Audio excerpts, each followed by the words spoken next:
पवित्र शास्त्र भजन संहिता भजन 109। हे परमेश्वर, तू जिसकी मैं स्तुति करता हूं, चुप न रह, क्योंकि दुष्ट और कपटी मनुष्यों ने मेरे विरुद्ध मुंह खोला है। वे मेरे विषय में झूठ बोलते हैं। उन्होंने बैर के वचनों से मुझे चारों ओर घेर लिया है और व्यर्थ मुझसे लड़ते हैं। मेरे प्रेम के बदले में वे मेरा विरोध करते हैं, परंतु मैं तो प्रार्थना में लवलीन रहता हूं। उन्होंने भलाई के बदले में मुझसे बुराई की और मेरे प्रेम के बदले मुझसे बैर किया है। तो उसको किसी दुष्ट के अधिकार में रख और कोई विरोधी उसकी दाहिनी ओर खड़ा रहे। जब उसका न्याय किया जाए तब वो दोषी निकले और उसकी प्रार्थना पाप गिनी जाए। उसके दिन थोड़े हों और उसके पद को दूसरा ले। उसके बच्चे अनाथ हो जाएं और उसकी स्त्री विधवा हो जाए और उसके लड़के मारे मारे फिरें और भीख मांगा करें। उनका अपना उजड़े हुए घर से दूर जाकर टुकड़े मांगना पड़े। महाजन फंदा लगाकर उसका सर्वस्व ले लें और परदेशी उसकी कमाई को लूट ले। कोई न हो जो उस पर करुणा करता रहे और उसके अनाथ बालकों पर कोई अनुग्रह न करे। उसके वंश का नाश हो जाए, दूसरी पीढ़ी में उसका नाम मिट जाए।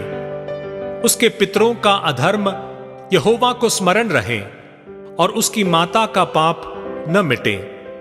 वो निरंतर यहोवा के सम्मुख रहे कि वह उनका नाम पृथ्वी पर से मिटा डालें, क्योंकि वो दुष्ट कृपा करना भूल गया, वरन दीन और दरिद्र को सताता था और मार डालने की इच्छा से खेदित मन वालों के पीछे पड़ा रहता था। वो शाप देने से प्रीति रखता था और शाप उस पर आ पड़ा। वो आशीर्वाद देने से प्रसन्न न होता था, इसलिए आशीर्वाद उससे दूर रहा। वो शाप देना वस्त्र के समान पहनता था और वो उसके पेट में जल के समान और उसकी हड्डियों में तेल के समान समा गया। वह उसके लिए ओढ़ने का काम दे और फेंटे के समान उसकी कटी में नित्य कसा रहे। यहोवा की ओर से मेरे विरोधियों को और मेरे विरुद्ध बुरा कहने वालों को यही बदला मिले। परंतु मुझसे, हे यहोवा प्रभु, तू अपने नाम के निमित्त वर्ताव कर। तेरी करुणा तो बड़ी है, इसलिए तू मुझे छुटकारा दे, क्योंकि मैं दीन और दरिद्र हूं और मेरा हृदय घायल हुआ है। मैं ढलती हुई छाया के समान जाता रहा हूं।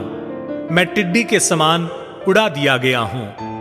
उपवास करते करते मेरे घुटने निर्बल हो गए और मुझ में चर्बी न रहने से मैं सूख गया हूं। मेरी तो उन लोगों में नाम धराई होती है, जब वे मुझे देखते तब सिर हिलाते हैं।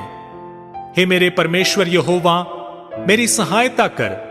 अपनी करुणा के अनुसार मेरा उद्धार कर, जिससे वे जाने कि यह तेरा काम है और हे यहोवा, तू ही ने यह किया है। वे कोसते तो रहें, परंतु तू आशीष दे। वे तो उठते ही लज्जित हो, परंतु तेरा दास आनंदित हो। मेरे विरोधियों को अनादर रूपी वस्त्र पहनाया जाए और वे अपनी लज्जा को कंबल के समान ओढ़ें। मैं यहोवा का बहुत धन्यवाद करूंगा और बहुत से लोगों के बीच में उसकी स्तुति करूंगा, क्योंकि वो दरिद्र की दाहिनी ओर खड़ा रहेगा कि उसको प्राण दंड दिलाने वालों से बचाएं।